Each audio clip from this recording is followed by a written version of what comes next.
Nova স্কোশিয়াতে PR পাওয়াটা অনেক easy. এজেন্সির কথা আমাকে কেউ কিছু জিজ্ঞেস করলে আমি ডেল্টার ইমিগ্রেশনের কথাই বলি, কারণ যেহেতু আমি স্যাটিসফাই। সবার মুখে একটাই কথা শুনি বারবার যে ডেল্টা এক্সপেন্সিভ। চিরাঙের এখনো কোনো এজেন্সি ভেবে এত 1 টাকা না নিয়ে কেউ কাজ করে না। আমার কাছে যতটুকু মনে পড়ে ও তোমার পিছে পিছে অনেক অনেক ঘুরছিল। ঘুরছে, হ্যাঁ হ্যাঁ, তোমাকে অনেক অ্যাপ্রোচ করছে, বাট তুমি পাত্তা দাও নাই।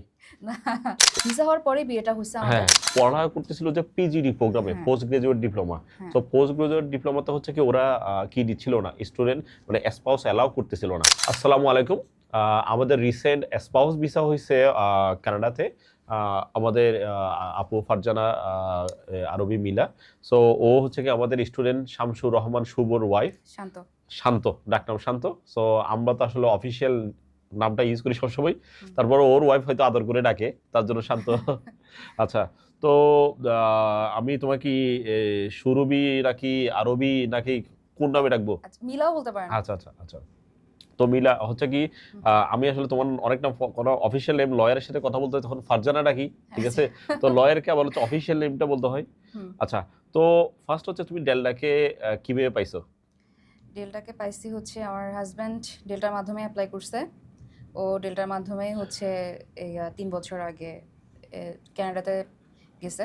আচ্ছা, তো ওই হচ্ছে যে আমাকে এখান থেকে অ্যাপ্লাই করাইছে। সো তুমি কি আমার অফিসে তখন ভিজিট করছিলা? হ্যাঁ, ভিজিট করছি। আচ্ছা, সো তোমাদের তো আমার যতটুকু মনে তোমাদেরটা তো ছিল যে একটা অ্যাফেয়ার ম্যারেজ, জি, ঠিক আছে? সো এটা হচ্ছে কি, ধরো ও যখন বাইরে যাওয়ার পর তারপরে হচ্ছে কি তোমাদের ফ্যামিলির সাথে কথা হয়, তারপরে জিনিসটা অ্যাপ্রোচটা আগায় আর কি। তো ও এসে দেশে বিয়েটা করে? না না না, ও বিয়ে করে যায়, কিন্তু হচ্ছে যে আপনার সাথে যখন ও কানাডাতে যাওয়ার আগে যখন হচ্ছে যে বিভিন্ন এজেন্সিতে ওর ব্যাংক রিলেটেড একটা সমস্যা হয়েছিল, প্রিমিয়ার ব্যাংক। আচ্ছা আচ্ছা, মানে একটা ব্যাংক স্টেটমেন্টের সমস্যা। হ্যাঁ, সমস্যা ছিল। তো হচ্ছে বিভিন্ন এজেন্সিতে কথা বলার পরে এজেন্সিগুলো বলতেছে আর কি যে এরকম হবে না, এরকম ঝামেলা। তারপরে আপনার কাছে আসার পরে প্রিমিয়ার ব্যাংক, হ্যাঁ আমার মনে পড়ছে এটা, মানে এটা ঝামেলা করবে কারণ প্রিমিয়ারের রেকর্ড খারাপ। সো এটা কেউ ফাইল নিচ্ছে না, সবাই বলছে কি প্রিমিয়ারের ব্যাংকের রেপুটেশন খারাপ, এটা প্রচুর হেল্প করে, কিন্তু এটা রেপুটেশনটা ভালো না, আমরা এই ফাইলটা আগাবো না। দেন সে আমার কাছে আসে, তো আমি বললাম যে কি ব্যাংক তো সমস্যা না, বাট এটা এক্সপ্লেন করলে যদি তোমার জেনুইন মানি হয় বা দিবে না কেন। দেন আমি ওর ফাইলটা প্রসেস করছি, ওর ভিসা হয়েছে। সো তখন তো তোমার সাথে ওর তো এঙ্গেজমেন্ট বা কোনো কিছু হয় নাই? না, এঙ্গেজমেন্ট ছিল। ওর হচ্ছে যে ভিসা হওয়ার পরে বিয়েটা হচ্ছে আমাদের। আচ্ছা আচ্ছা। কিন্তু ওই যে আপনার সাথে যে দেখা হওয়ার বিষয়টা, এগুলো সবই আমি জানি। ও দেখা করে যাওয়ার পরে ওর বাসায় বলছে, আমাকে বলছে, বলার পরে আমি বলতেছি যে এখানে বিশ্বস্ত, তোমার কাছে যদি মনে হয় যে এটা মানে ডেল্টা ইমিগ্রেশন বিশ্বস্ত, তাহলে তুমি ডেল্টার মাধ্যমেই করো। বুঝছি। কারণ তখন যেহেতু ডেল্টার একটু কস্টিংটা একটু বেশি, ঠিক আছে? ও বলতেছে বেশি হলো, এখানে লয়ারের মাধ্যমে কাজ করে তো। আর ওর কোন ফ্রেন্ড একটা গেছে, তো বলতেছে যে ওর ফ্রেন্ডের অনেক ঝামেলা ছিল, কিন্তু আলমগীর ভাই একদম খুব সুন্দর মতো তাকে করে দিতে পারছে, চলে গেছে। তো খুব মানে ও খুব বিশ্বাস করছে। আমি বলছি যে তাহলে ডেল্টার মাধ্যমেই করো। তো ওই সবার মুখে একটাই কথা শুনি বারবার যে ডেল্টা এক্সপেন্সিভ। এটা তো মানে তোমাদের মানে ওদের বাড়ির মানে সন্দীপের, হালিশহরের সবার মুখে মুখে এটা। কারণ ওই যে অন্য এজেন্সিগুলো একটু কস্টিং কম বলে, কারণ হচ্ছে ওরা তো দেখা যাচ্ছে যে বিভিন্ন লয়ারের মাধ্যমে করাচ্ছে না। হ্যাঁ, ওরা হচ্ছে কি ওদের নিজস্বভাবে ওরা ফাইলটা প্রসেস করে, সো হবে কি হবে না ওরা এনশিওরিটিটা দেয় না। সো যার কারণে হচ্ছে আমরা হচ্ছে কি আমরা নিজেদের টাকা ইনভেস্ট করি। সো আমাদের হচ্ছে ইনভেস্টমেন্ট থাকে, এবং আমরা যতবারে কি 4 বার 5 বার ট্রাই এনশিওর হওয়ার পর দেন চার্জটা নেই। সো এবং এটা সব জিনিসগুলো আমরা করে দিই। সো যেটা হচ্ছে অন্যান্য এজেন্সি, চিরাঙের এখনো কোনো এজেন্সি ভেবে এত 1 টাকা না নিয়ে কেউ কাজ করে না, ঠিক আছে? এবং এভাবে এনশিওরিটি দিয়ে কেউ কাজ করে না। সো তোমার হাজবেন্ড ভিসা হওয়ার পর তুমি কি আমাদের ব্যাপারে যখন মানে চিন্তা করছো, তখন তুমি কি কনভিন্স ছিলা যে তোমারটাও হয়ে যাবে ইজিলি? হ্যাঁ, এটা তো আমি প্রথম থেকেই বলছি, আমি অ্যাপ্লাই করলে আলমগীর ভাইয়ের মাধ্যমেই করব। আর ও হচ্ছে যে যখন মানে হয়ে গেছে, ওরটা হয়ে গেছে, ও তখন মনে মনে ঠিক করে নিয়েছে যে না, ভাইয়ের মাধ্যমেই করব। আচ্ছা, তো তোমাদের এই মানে পরিচিতিটা কিভাবে হলো? কি হাজবেন্ডের সাথে? হ্যাঁ, ও আমার হচ্ছে স্কুল ফ্রেন্ড ছিল, আর আমার ভার্সিটির ইমিডিয়েট সিনিয়র ছিল যদিও, বাট আমার স্কুলের ব্যাচমেট ছিল। আচ্ছা আচ্ছা। তো ওই মাধ্যমে আর কি বাসায় তার মানে তুমি পিছাই গেছো, ও আগে গেছে? পিছিয়ে গেছে আগে গেছে ওরকম না, ও বলার পরে আমি বাসায় বললাম, ও বাসায় বলল, মানে একদম বলতে গেলে বাসায় বলার পরে আমার কাছে যতটুকু মনে পড়ে ও তোমার পিছে পিছে অনেক অনেক ঘুরছিল, ঘুরছে। হ্যাঁ হ্যাঁ তোমাকে ঘুরছে। অনেক অ্যাপ্রোচ করছে, বাট তুমি পাত্তা দাও নাই। না, পাত্তা দিই নাই, কারণ হচ্ছে ওই সময় আসলে এটা স্বাভাবিক বিষয়, মেয়ে মানুষ একটু অপশনস থাকলে আচ্ছা আচ্ছা। সো যখন তুমি দেখলা যে ও মোটামুটি খুব ভালো মোটামুটি অবস্থান আছে, তখন তুমি বলে যে না না ওকে। না ও ও তখন কিছুই ছিল না। আচ্ছা আচ্ছা যখন এনগেজমেন্টের কথা হচ্ছে তখন আচ্ছা হচ্ছে যে ওরকম কিছুই ছিল না। আচ্ছা আচ্ছা। আর ও তো তখন হচ্ছে যে মাত্র আইএলটিএস দিছে, হ্যাঁ ঠিক আছে, দেওয়ার পরে হচ্ছে যে ও জবের জন্য ট্রাই করতেছে, আবার এদিকে হচ্ছে যে কানাডার জন্য হ্যাঁ ট্রাই করতেছে। তো সবকিছু মিলাই মানে বিয়ে হয় নাই, কিন্তু হচ্ছে যে কথাবার্তা চলতেছে আর কি আমাদের ফ্যামিলি। ওর যখন ট্রাই করতেছে তোমার ফ্যামিলি কি জানতো ওর ভিসা হবে কিনা? না, আমি আমি আমি আসলে খুবই ইয়াতে ছিলাম, মানে ও অ্যাপ্লাই করছে, ঠিক আছে, আমি তো হচ্ছে যে যখন ও যখন আমাকে বলছে যে না ভাইয়ার উপর আমার বিশ্বাস আছে, তাও থাকে না মনের মধ্যে একটু একটু থাকে, কনফিউশন থাকে। স্বাভাবিক থাকে যে হবে কি হবে না এটা নিয়ে থাকে। তো আমি তারপরে বলতাম যে না তুমি জব করো, না হলেও তুমি জব করো, হ্যাঁ, যাতে, কারণ আমাকে অলরেডি আমার ফ্যামিলি থেকে বলতেছে যে বিয়ে কেন করতেছে না, এদিকে হ্যাঁ হ্যাঁ প্রেশারটা থাকে। হ্যাঁ। তো এরপর এই যে ও প্রসেস করতেছে, তোমার আব্বা আব্বা আমার শিওর ছিল ওর যে ভিসা হবে? আমার আব্বা কেন জানি ওকে অনেক বিশ্বাস করতো, মনে করতো যে হ্যাঁ মনে হয় ভিসাটা হয়ে যাবে। আচ্ছা আচ্ছা, বাট তোমার আব্বার ইয়াটা বেশি ছিল? আমার আব্বার ওর উপরে অনেক বিশ্বাস ছিল। তো ভিসা হওয়ার পর ওনাদের অপিনিয়ন কি ছিল? ভিসা হওয়ার পরে ওই তো শুনছে যে আপনাদের প্রথমে অ্যাপ্লাই করছে, তারপরে আমার আব্বা বলছে যে যদি মিলারটাও অ্যাপ্লাই করো তাহলে ইয়া ডিলটার মাধ্যমেই করিও। উনি তো ডেলটাকে দেখে নাই? ডিলটাকে দেখে নাই, শুনছে যে এই যে মানে আমাদের কথার উপরে কিন্তু ওনাদের ভরসা, বুঝছি, ঠিক আছে, মানে এইভাবে তো ভরসাটা আসলে তৈরি হয়। শুভ এবং তোমার কি অন্যান্য এজেন্সির, শান্তর অন্যান্য এজেন্সির এক্সপেরিয়েন্স আছে? শান্তর আছে, শান্তর হচ্ছে শান্ত আপনার কাছে যে আসার আগে ওর অন্যান্য এজেন্সিতে ঘোরাঘুরি করছে অনেক জায়গায়। আচ্ছা আচ্ছা। তো ঘোরাঘুরি করার পর ওই যে বললাম অনেকে বলতেছে যে না, ও ফার্স্টে যেখান থেকে অ্যাপ্লাই করতে চাইছে ওইখান থেকে বলেই দিছে যে না এরকম প্রিমিয়ার ব্যাংক থেকে সমস্যা আছে, অ্যাপ্লাই করা যাবে না। হ্যাঁ, তো হচ্ছে ও কি করবে, তারপরে ওর ফ্রেন্ড একটার কাছ থেকে শুনলো যে এরকম ডিলটার কথা, শুনে হচ্ছে যে আপনার সাথে দেখা করতে আসছে। ও আপনার সাথে একবার কথা বলার পর আমার ভাসুরকে নিয়ে আসছে আপনার সাথে কথা বলার জন্য। তো কথা বলার পরে হচ্ছে ওদের কাছেও ভালো লাগলো, আমার সাথেও শেয়ার করলো, এই আর কি। তো ও মানে কম্পেয়ার করে দেখলো যে আমাদের এখানে যেহেতু ভিসার পর টাকা, আর ওখানে হচ্ছে আগে খরচটা যাবে, বাট ভিসার সিকিউরিটিতে তখন সে ফাইলটা দিছে। হ্যাঁ, এটা আরেকটা প্লাস পয়েন্ট ছিল যে মানে এখানে আগে টাকা দিতে হয় না, ভিসা হওয়ার পরে টাকা দিতে হবে। তো যখন তোমার হাজবেন্ড হয়ে যাবে, এখন তোমার বেলায় আসে, তোমার বেলা তো অনেক, ও চাইলে তো ও নিজে প্রসেস করতে পারতো, অথবা কানাডাতে যারা লয়ার আছে তাদের মাধ্যমে তো চাইলে তো প্রসেস করতে পারতো। মানে কানাডিয়ান লয়ার, যেহেতু সে ওখানে অলরেডি অবস্থান করতেছে, ঠিক আছে, নোভা স্কোশিয়াতে, ওখানেও তো লয়ার আছে, লয়ার দিয়ে তো চাইলে তো প্রসেস করতে পারতো। কেন তো তোমার হাজবেন্ড কেন লয়ার দিয়ে প্রসেসটা করলো না, বা নিজে কেন প্রসেস করলো না? এখানে কিছু ফাইল রিলেটেড সমস্যা ছিল, ব্যাংক রিলেটেড সমস্যা ছিল, যেহেতু আমার ব্যাংক অ্যাকাউন্ট নাই, তো আমার ব্যাংক অ্যাকাউন্ট সম্পূর্ণটাই ডিলটা রেসপন্সিবিলিটি, মানে রেসপন্সিবল হয়ে সেটা সবকিছুই করে দিছে, ঠিক আছে। তো মানে টাকা বা অন্যান্য ফাইল, আমার কি কি ধরনের ডকুমেন্ট দরকার হবে বা কি কি ধরনের জিনিস দরকার হবে ওগুলা ডিলটাই তৈরি করে দিছে। এজন্য হচ্ছে যে ও আর সেটার ইয়াটা নেয় নাই, ঝামেলাটা নেয় নাই। আচ্ছা, তোমার তো হচ্ছে তোমাদের সাথে কি আমার কি রকম কন্টাক্ট ছিল, কি ভিসার আগে পেমেন্ট নাকি ভিসার পরে পেমেন্ট? ভিসার পরে। আচ্ছা, তো এটা তোমরা কি খোঁজ খবর নিছিলে অন্যান্য এজেন্সি কে কত নেয় বা কেমন চার্জ করে, এটা কি খোঁজ খবর নিছিলা?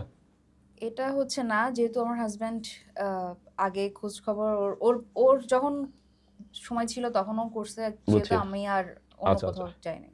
সো তোমার প্রথমবার যে অ্যাপ্লাই করছি, তুমি কি মনে করছিলে প্রথমবারে তোমার ভিসা হয়ে যাবে? না, এটা নিয়ে হচ্ছে যে একটু ইয়া ছিলাম, কারণ হচ্ছে ওর একে তো হচ্ছে ও অফিসিয়ালি ওয়ার্ক পারমিট পায় নাই তখন। তো মানে ভাইয়া বলছিল যে দেখো ভিসার রিজেকশন হওয়ার পসিবিলিটি আছে, তো তুমি একেবারে পড়া করতেছিল যে পিজিডি প্রোগ্রামে, পোস্ট গ্রাজুয়েট ডিপ্লোমা। তো পোস্ট গ্রাজুয়েট ডিপ্লোমাতে হচ্ছে কি ওরা কি দিচ্ছিল না, স্টুডেন্ট মানে স্পাউস অ্যালাউ করতেছিল না, ঠিক আছে। তো সেই সময়টা কিন্তু ও আমাকে ইনসিস্ট করতেছিল যে ভাইয়া আপনি সাবমিট করে দেন, দেখা যাক কি হয়, ঠিক আছে। ও আমাকে ইনসিস্ট করার কারণে, যেটা আমার স্টুডেন্ট আমাকে রিকোয়েস্ট করতেছে, সো আমি দেন ফাইলটা জমা দিই, এবং জমা দেওয়ার পরে কিন্তু কি ভিসাটা রিফিউজ হয়, আবার তখন লয়ার বারবার বলতেছিল যে তুমি ওয়ার্ক পারমিটে যাও, ওয়ার্ক পারমিটে গেলে তখন অ্যাপ্লাই করিও। কিন্তু বাট দেখা গেছে কি এটাতে যে সময়টা চলে গেছে, এরপর সে ফিল করছে, তো যখন সে ওয়ার্ক পারমিট মাঝখানে আমরা কি একটা সময় মোটামুটি সময় চলে গেছে, রিফিউজ হওয়ার পর দেন আমরা ও ওয়ার্ক পারমিট চলে গেছে, ওয়ার্ক পারমিট ডকুমেন্টগুলো দিছে, দেন আমরা সেকেন্ড অ্যাপ্লাই করছি, সেকেন্ড অ্যাপ্লাইতে ওর ভিসাটা হয়ে গেছে। তো সেকেন্ড অ্যাপ্লাইতে যে তোমার যে ভিসা হবে কিনা তখন কি তুমি সিরিটি ছিলে? সেকেন্ড অ্যাপ্লাইতে ছিল এটা আসলে 50-50, মানে 50-50 বলতে এই যে ফার্স্ট একটা ধাক্কাটা ছিল, ধাক্কাটা খাওয়ার পরে আসলে মানে না আমি তারপর হচ্ছে আমি জানতাম না যে আমি মানে রিফিউজড হইছি, কারণ হচ্ছে এটা আমাকে জানানো হয় নাই। আমাকে ও রিকোয়েস্ট করছে যে তোমাকে না জানানোর জন্য, শুভ বলছে যে ইয়াটা শান্ত মানা করছে, তো বললো যে ভাইয়া একটু পরে জানাবো। তো যখন তুমি দ্বিতীয়বার মেডিকেল দিতে যাচ্ছ তখনই তুমি জানতে পারছো? না, পুলিশ ক্লিয়ারেন্সের জন্য, হ্যাঁ পুলিশ ক্লিয়ারেন্স মেডিকেল। তো মোটামুটি ওভারঅল যে তোমার জার্নিটা তুমি হ্যাপি কিনা? আলহামদুলিল্লাহ, আমার কোনো ধরনের কোনো ঝামেলায় পোহাইতে হয় নাই। আমি মোট কথা বাসায় বসে বসে আমার সবকিছু হয়ে গেছে। আমি জানি না যে মানে কোনো ধরনের কোনো মানে কি করতে হয় না করতে হয়, আমার সবকিছু আমার হাতের সামনে ছিল। তো তোমার যে তাহলে যে তুমি তো ঢাকাতে মেডিকেল দিতে গেছো, সো মেডিকেল যখন দ্বিতীয়বার দিলা, ঠিক আছে, সো মেডিকেল একবার দিছি, হ্যাঁ, সো মেডিকেল এবং পুলিশ ক্লিয়ারেন্সটা যে তুমি করলা, ঠিক আছে, সো তখন কিন্তু তুমি কিন্তু জিজ্ঞেস করতেছিলা তোমার হাজবেন্ডকে, ঠিক আছে, সো ও কিন্তু তখনও কিন্তু নার্ভাস। কেন নার্ভাস? কারণ প্রচুর এখন কিন্তু রিজেকশন চলতেছে, বাট আমি ওকে মেক শিওর করতেছি যে আমাদের তরফ থেকে যা করা যায় আমরা কিন্তু করতেছি, বাকিটা হচ্ছে উপর আল্লাহ, ঠিক আছে। সো তোমার ফাইলটা ফেব্রুয়ারিতে দেওয়া হয়েছিল এবং আজকে হচ্ছে কি ডিসেম্বর, ঠিক আছে, তো মোটামুটি আমাদের ভিসাটা হয়ে গেছে নভেম্বরের মধ্যে। তো মোটামুটি তোমার এই যে 7 মাসের জার্নিটা, তোমার ফিলিংসটা কেমন ছিল? আলহামদুলিল্লাহ ভালো ছিল, একটু নার্ভাস ছিলাম, আচ্ছা, ঠিক আছে, স্বাভাবিক নার্ভাস থাকারই কথা, আর পারিবারিকভাবে একটা প্রেশার থাকে। আত্মীয়স্বজন প্রেশারটা কেমন ছিল? ভালো, মানে কল করলেই কবে যাচ্ছ, ঠিক আছে, নিচ্ছে না কেন, আসতেছে না কেন, যাচ্ছ না কেন, তো বলতে পারো কিছু টাকা পয়সা দেন, এজেন্সিকে দিলে এজেন্সি ভিসা করে দিবি, টাকা পয়সা শর্টের কারণে যেতে পারতেছি না। এখন হচ্ছে এটা বললেও দেখা যাবে যে সবাই পিছিয়ে যাচ্ছে। হ্যাঁ, বললো যে কানাডা থেকে টাকা পয়সা কেন নাই, মানে কানাডা থাকলে টাকা পয়সা থাকতে হবে, বুঝছি, মানে কানাডার টাকা তাহলে গাছে ধরে, এটাই ধারণা। আচ্ছা, তো তোমার এখানে স্কুল কলেজ ভার্সিটি কোথায় ছিল? আমার স্কুল ছিল আগ্রাবাদে খাজাসমির কেজিএন হাই স্কুল। আচ্ছা। আমার কলেজ ছিল আবার পটুয়াখালী মহিলা কলেজ। আচ্ছা। আর ইউনিভার্সিটি ছিল ইন্টারন্যাশনাল ইসলামিক ইউনিভার্সিটি চিটাগং। আচ্ছা, তোমার যদি আমি এখানে দেখি তোমরা এখানে কতদিন ধরে চিটাগংয়ে? আমরা এখানে 28 বছর। 28 বছর, আচ্ছা। তোমাদের হোম ডিস্ট্রিক্ট কোন জায়গায়? হোম ডিস্ট্রিক্ট হচ্ছে আমার বিভাগ হচ্ছে বরিশাল। হ্যাঁ, বরিশালে। আর আমার গ্রাম হচ্ছে মানে আমার জেলা হচ্ছে ঝালকাঠি। আচ্ছা, আমাদের চিটাগংয়ের মানুষদেরকে তোমার কেমন লাগতেছে? আমি বাইবন চিটাগং। হ্যাঁ, বাইবন চিটাগং, বাট আমার চিটাগং মানুষদেরকে ভালো লাগবে, এটাই স্বাভাবিক। আচ্ছা, তো তুমি পুরো চিটাঙ্গা বলতে পারো? না, আমি শুদ্ধ ভাষায় সবসময় কথা বলি, এজন্য চিটাঙ্গা বলতে পারি না। বুঝো কিনা? বুঝি। আচ্ছা। তো এখানে অন্য এজেন্সি, তুমি তো আমাকে তোমার আরো কয়েকটা ফ্রেন্ডকে রেফার করছিলা, তো ওদের ভিসা কি হয়েছিল কিনা? হ্যাঁ, হয়েছে। ওরা কোন দেশে গেছে? আমার ফ্রেন্ড একটা সাউথ কোরিয়া গেছে। আচ্ছা। ওর ভিসা মনে হয় 2 মাসের মধ্যে না 1 মাসের মধ্যে হয়ে গেছে। আমি জাস্ট সারপ্রাইজড যে ওর কিভাবে এত তাড়াতাড়ি হয়ে গেল। মানে ওর কিন্তু এমবাসি ফেস করতে হয় না, এটা কি জানো? এটা আসলে ওরকম আমি ডিটেইলস জানি না, যেহেতু সাউথ কোরিয়া, তো যতটুকু জানি যে ওর মানে কিভাবে মানে 1 মাসের মধ্যে কেমনে তাড়াতাড়ি কিভাবে কি চলে। ওর এমবাসি ফেস করতে হয় না, সালমা উম্মে সালমা, সো ওর এই ইজিলি ভিসাটা হয়ে গেছে। এমবাসি ফেস ছিল না, সো ডকুমেন্ট দিছি, মোটামুটি ইউনিভার্সিটি ভিসাটা নিয়ে আসে। আচ্ছা। সো এখন হচ্ছে কি তোমার নেক্সট যে যাচ্ছ বাইরে, কি কাজ শিখে যাচ্ছ তুমি এক্সট্রা? যেমন ধরো তুমি বাইরে যাওয়ার আগে আমার ওইখানে ল্যাঙ্গুয়েজ যেটা দরকার, ঠিক আছে, ওইটা তো আমার অবশ্যই জানতে হবে। ওইটার উপরে আমার আরেক, যেহেতু আমি জানি আমার শিক্ষাগত যোগ্য মানে অনার্সটা পুরো ইংলিশেই ছিল, তাও আমি একটা কোর্স করে নিছি। আচ্ছা, তারপরে অন্যান্য ওইখানে যদি আমি, যেহেতু আমি বি.ফার্ম করছি, তাও হচ্ছে আমি বিভিন্ন রিসার্চ পেপার রিলেটেড জিনিসগুলো নিয়ে ঘাটাঘাটি করতেছি, যাতে ওইখানে গিয়ে আমি এমফার্মে ঢুকলে ওগুলো নিয়ে কাজ করতে পারি বা ফার্মাসিস্ট হিসেবে জয়েন হতে পারি। তোমার হাজবেন্ডের ব্যাপারে বলো, ও কোন ইউনিভার্সিটি থেকে পড়ালেখা শেষ করছে, কোন সাবজেক্টে পড়ছে, ও কেমন ইনকাম করে, ওর বাসা ভাড়া কেমন, ওর ব্যাপারে একটু বলো যে কতটুকু তুমি জানো। ও ওইখানে কেপ ব্রিটন ইউনিভার্সিটিতে পড়াশোনা করছে। আচ্ছা ওর সাবজেক্ট ছিল বিজনেস অ্যানালিটিক্স। আচ্ছা ওর বাসা ভাড়া ওইখানে বর্তমানে হচ্ছে $900 কানাডিয়ান ডলার। তো হয়তো নিয়ারলি বাংলা টাকা 80,000 টাকার মতো। হ্যাঁ। আচ্ছা আর হচ্ছে ইনকাম 3,000 পরে আচ্ছা কানাডিয়ান ডলার।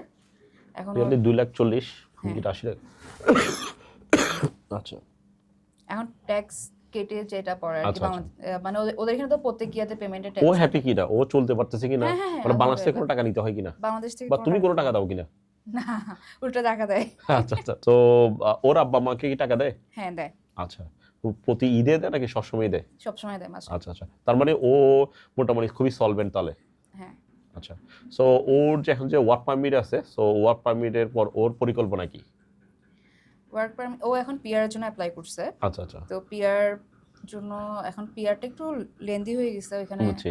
যেহেতু এখন বিভিন্ন ধরনের ঝামেলা কানাডাতে একটু। তুমি ওখানে যাওয়ার পর ওকে কি সাপোর্ট দিবা? আমি হচ্ছে যেহেতু spouse plus open work permit, hmm. তো আমি এখানে গিয়ে জব করবো আগে। জব করার পরে জব হচ্ছে কি পার্ট টাইম করবে নাকি ফুল টাইম করবা? আমি ফুল টাইম করবো। আচ্ছা আচ্ছা। সো ফুল টাইম করে তুমি কেমন ইনকাম করতে পারো, তোমার কি কোনো আইডিয়া আছে? এখন তো একটা সুযোগ দিছে জানুয়ারি 1 তারিখ থেকে মনে হয়, সেটা আপনার আগে $12-13 দিত পার আওয়ার। হুম হুম, মানে ওইখানে কোনো ঠিক ছিল না। এখন আচ্ছা। হচ্ছে মানে মাস্ট, মানে মনে হয় মানে মিনিমাম পেমেন্টটা একটু বাড়াইছে। বাড়াইছে। হ্যাঁ, মনে আর হয় তো 16.75 বা হুম 16.95 এরকম কানাডিয়ান ডলার মনে হয় দিতে হবে। আচ্ছা, তোমার ওর প্রভিন্সটার ব্যাপারে কতটুকু জানো, ও যে প্রভিন্সে গেছে? কারণ এই ইউনিভার্সিটি কিন্তু ও সিলেক্ট করছে, হ্যাঁ হ্যাঁ। সাবজেক্ট ও সিলেক্ট করছে, আমি সিলেক্ট করি নাই। না, সো ওর প্রভিন্সটা একটু মোটামুটি গ্রাম সাইডে, এবং এটার পিআর এর সম্ভাবনা তুমি কেমন জানো? ওইখানে পিআর সম্ভাবনাটা অনেক ভালো। আচ্ছা। এখানে পিআর ওইখানেই ওই টরন্টো থেকে মানে দেখা যাচ্ছে অনেকে টরন্টো ভ্যানকুভারে যাচ্ছে মাস্টার্স করতে, তারপরে অনার্স করতে, কিন্তু সবাই পিআর এর জন্য এখানে চলে আসে। পিআর এর জন্য এখানে চলে আসে, আচ্ছা আচ্ছা। নোভা স্কোশিয়াতে চলে আসে। কারণ হচ্ছে এখানে নোভা স্কোশিয়াতে পিআর পাওয়াটা অনেক ইজি। ওখানে ঠান্ডা কেমন? ঠান্ডা ভালো। তো তুমি কি ঠান্ডা জায়গায় যাচ্ছ, তোমার কেমন, তুমি কি প্রিপারেশন নিয়ে যাচ্ছ? হ্যাঁ, যাচ্ছি মোটামুটি। তো তোমার ফ্লাইট কয় তারিখ? আমার ফ্লাইট হচ্ছে 18 তারিখ। শপিং কি শেষ? শেষ। যারা হচ্ছে কি নতুন স্টুডেন্ট বের হচ্ছে, এইচএসসি পাস করে অথবা অনার্স পাস করে যারা দেশে আছে, তারা তাদের উদ্দেশ্যে তুমি যদি কিছু বলো। নতুনদের উদ্দেশ্যে বলবো, আমি মনে করি যে যেহেতু এখন সাউথ কোরিয়া অনেক ভালো অফার দিচ্ছে, ঠিক আছে, এখানে আইএলটিএস স্কুলে স্কলারশিপ দিচ্ছে। আমার ফ্রেন্ড যেহেতু আইএলটিএস করছিল, ও মনে হ্যাঁ। মেবি 30% না জানি 50% স্কলারশিপ পাইছে। তো ওর ওইখানে গিয়ে সম্ভবত আব্বু ছিল না মনে হয়। না, ওর আব্বু আছে। আব্বু আছে, আচ্ছা আচ্ছা। তো মানে ওর ডিল এছাড়াও কিন্তু ও নিজে করছে, মানে তোমার রেফারেন্স আসে, ওর আব্বুকেও আমি দেখি নাই, আম্মুকেও দেখি নাই, কাউকে দেখি কারণ নাই। ও নিজেই অনেক স্ট্রং, বুঝছি, ঠিক আছে। ও আমি কিন্তু ওর ফ্যামিলি মেম্বার কাউকে দেখি নাই। আচ্ছা, ওর আম্মুকে মনে লাস্টে নিয়ে না না, আসছে। লাস্টে, হ্যাঁ লাস্টে পেমেন্ট করার সময় নিয়ে আসে, ঠিক আছে, বাট হ্যাঁ। এর আগে টোটালি দেখি নাই। ওই দৌড়াদৌড়ি সব করছে। কারণ এস্টাবলিশড, হ্যাঁ, ও মোটামুটি ও এস্টাবলিশড, ও নিজের কাজ নিজেই করতে পারে। বুঝছি, বাট তুমি যখন কথা বলছো, ও হ্যাপি কিনা? হ্যাঁ, ও হ্যাপি আলহামদুলিল্লাহ। আর হচ্ছে আমি মনে করি যে মানে যারা এখন ইন্টার পাস করতেছে, এখন যারা চান্স পায় নাই কোথাও, তারাও হচ্ছে যে একটা প্রাইভেট ইউনিভার্সিটিতে, অনেকে প্রাইভেট ইউনিভার্সিটিতে পড়াশোনা করতে চাচ্ছে। তো পড়াশোনা করতে গেলে একটা ভালো ইউনিভার্সিটিতে পড়তে গেলে দেখা যাচ্ছে যে 8-9 লাখ টাকা চলে যায়, বা 4-5 লাখ টাকা, মানে যদি লোয়েস্ট আবার ইউনিভার্সিটিগুলোর কথা বলি। ওদের হচ্ছে কি ডেইলি যাতায়াত খরচ, হ্যাঁ, ঠিক আছে, খাওয়া দাওয়ার একটা তারপর খরচ। খাওয়া দাওয়ার খরচ, এটা যদি হিসাব করি তাহলে গার্জিয়ানের তো অনেক বস্তা বস্তা টাকা চলে যায়। হ্যাঁ তুমি ডেইলি একটা মানুষ বেরোলে একটা ন্যূনতম তো একটা খরচ আছে। হ্যাঁ হ্যাঁ। সো ওই হিসাব করে তোমার ওপিনিয়নটা পুরো কি হচ্ছে তাহলে?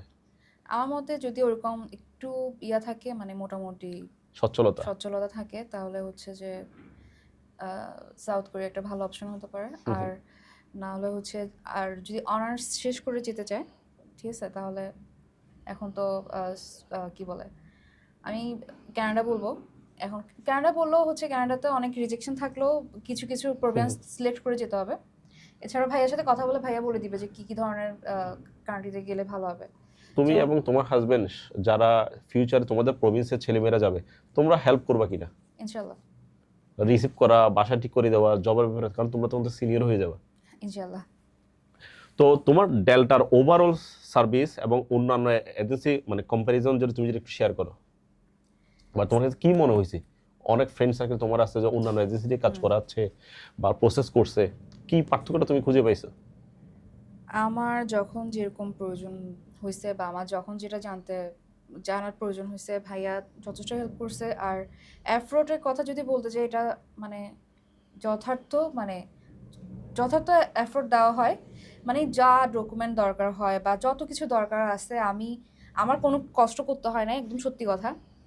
ভাইয়া সব কিছু রেডি করে দিছে, বা মানে সব ধরনের হেল্প যা দরকার হয়েছে সব ভাইয়া নিজে করেছে। আর এজেন্সির কথা আমাকে কেউ কিছু জিজ্ঞেস করলে আমি ডেল্টার ইমিগ্রেশনের কথাই বলি, কারণ যেহেতু আমি স্যাটিসফাই, সেহেতু আমি অন্যদেরকে এটাই বলবো।